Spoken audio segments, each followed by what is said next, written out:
en este trabajo y ha quedado hermoso acá, oficina y casa a la vez. ¿Cómo la ven la cosa? Muy buenas tardes, mi gente. Estamos aquí terminando este trabajo que lo comenzamos hace probablemente unos 3 meses anterior, pero me gustaría enseñarles cómo está quedando de bello. Y estas son las últimas features que estamos haciendo con el drop ceiling. Y aquí ya estamos casi terminando el cielo, después vienen los pisos y ya casi terminamos. Pero quiero enseñarles a ustedes cómo está quedando uno de mis proyectos más con Solid Rock Contractor.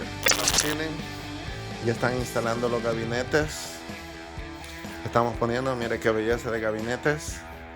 Vamos a hacer el drop ceiling. Estamos subiendo la insulación para ponerle, para tener mejor temperatura acá. Miren los cielos que veo, están quedando. Estas son chuladas de cielo. Aquí tenemos un baño. Está un poquito oscuro por acá, pero ahí, si ustedes pueden observar, tenemos una tina. Eso mismo. Mire qué belleza de trabajo. Lo que es la lavandería, mire qué belleza. Este es trabajo. Ahorita vamos a encender la luz. Eso mismo. Este baño les va a encantar. Aquí tenemos lo que es el toilet, un closet. Y mira qué belleza de baño este. Y todavía usted puede ver para afuera. Esto lo convirtieron en apartamento, oficina y apartamento. Pero así usted ya puede ver acá. Tiene otra oficina acá.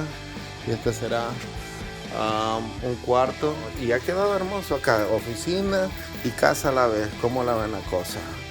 Genial, es un paquete muy bueno. Quiero enseñarles cómo le toca de duro, mi gente. Por aquí vienen por las escaleras. Mire todo lo que tenemos que jalar. Todo el material que hay que jalar. Ese es el maestro que le movas la troca que quiere salir. Ahorita salimos.